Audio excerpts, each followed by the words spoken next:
First run of this final session of the day, and a bit of a loosener for side bottom. I use the word bit advisedly. I do have a giggle when I watch him in the field, I have to say, because Ryan Sidebottom's the first to jump on anyone who doesn't feel well. Well, he certainly knows how to get his feet stuck in the sand. Imagine how slow he'd have been in that Antiguan outfield. The first test, he wouldn't have moved. Statuesque. He'd been sinking slowly, minute by minute. Without being at all rude, I think the only thing that might have saved him was his hair.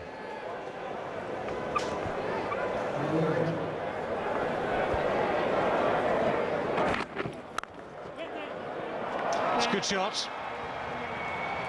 Nicely timed. I think there was a little bit of a hand on it, but not enough to stop it going to the boundary.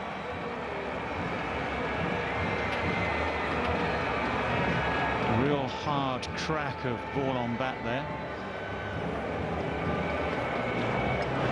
Crisp noise, isn't it? He does get a finger to it. Doesn't make any difference. The way it goes. Is it a hand? Yes.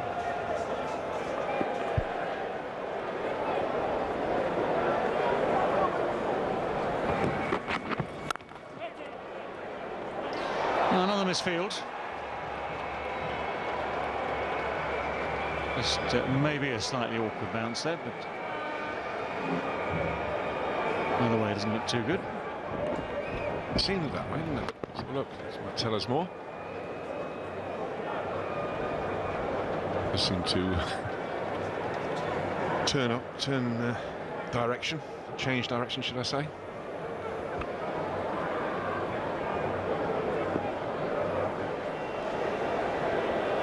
Anderson to Chanderpaul, 2 slips in the gully. And swing away, but again wide of the mark. It's like a precious stone, this new ball over here. You really must make the most of it. You've got to look after it, and you've got to make the batsman play, and it's so precious. And that first over of Ryan Sidebottom's, has to be said, was pretty ordinary.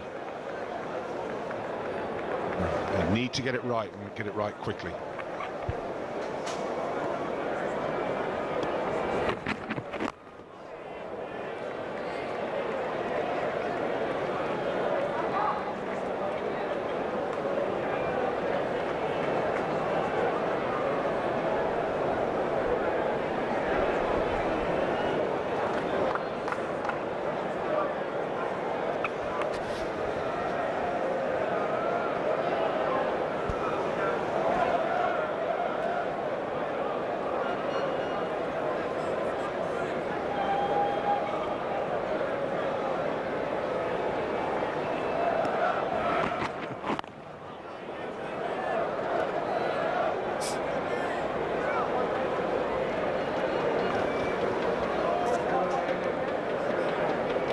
We had this discussion yesterday. Anderson likes to bowl the away swinger at left-handers.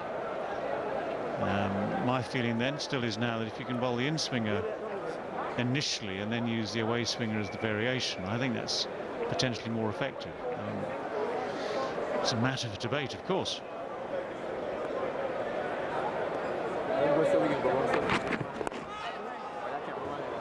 That's why that's more dangerous. In comes the LBW, the bowled, and if it doesn't quite swing as much as the batsman thinks it's going to go, it's as good as going straight on. It's a very dangerous ball. And for me, that is what he should be bowling more, as his stock delivery. And the one going away from the left-hander is, or straight on, is his surprise delivery. That's how I see it as the bowler. How do you see it as the batsman? Which would you rather have? You know, I agree. If you think you're going to have to play more often, you set yourself for that. And if you know you're going to deal predominantly with the outswinger, you set yourself to leave the ball. Again, that's too wide to start with.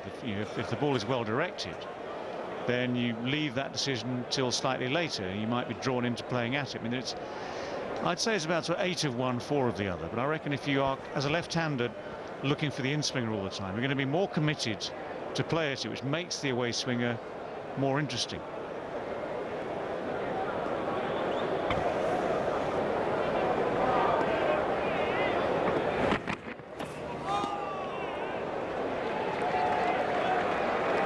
277 for 3. It's a maiden from James Anderson.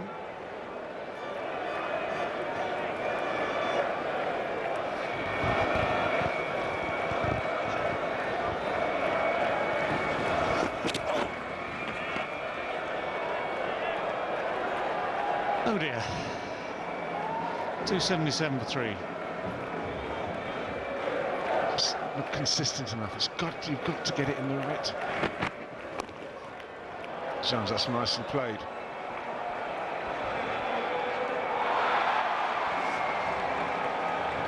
Enough said. Every picture tells a story.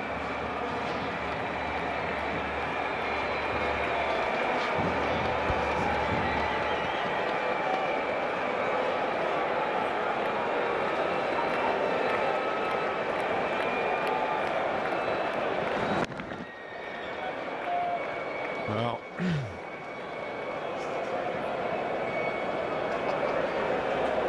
not pretty. The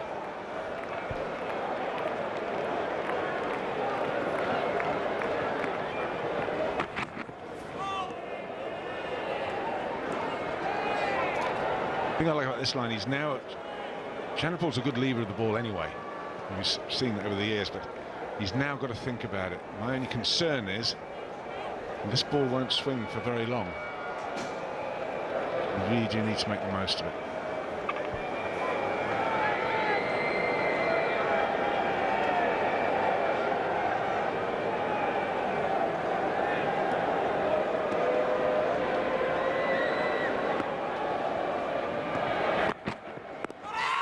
Well, that's got to be pretty close. He's left it alone and he's paid the price for it.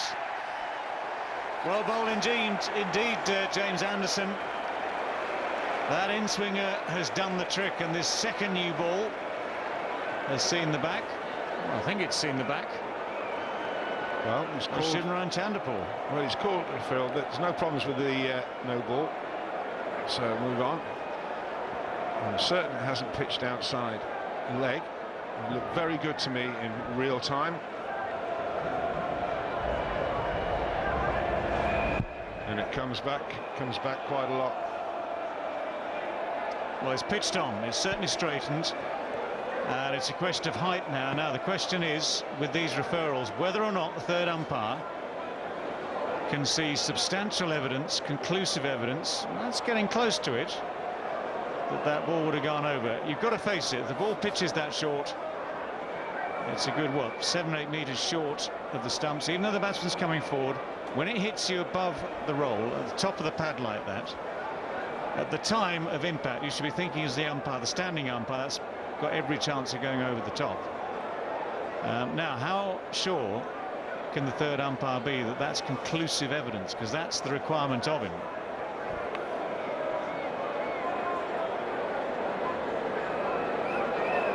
Well, we shall find out. It says you have to have conclusive evidence that is the wrong decision. Well, I mean, looking at that, I would say it's going to go over the top. And when we get a chance to see the full extent of Hawkeye's powers, the predictive part of it, after the decision has been made, of course, and again, you have to reiterate, that's how it works. You can only see what Hawkeye shows you here up until the point of impact. Only after the decision will you get the full Hawkeye, which shows you the predictive path, which I guess, and I'll bet you will show it going over the top of the stumps. But let's see what the decision is, because, as I say, the third umpire has to be sure there is no conclusive evidence. And, well, the decision goes against Chanderpaul.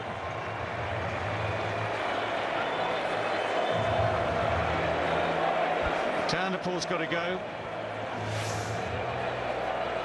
Once again, we can show you that ball pitching on the line of the stumps. You can see it making contact high up on the pad.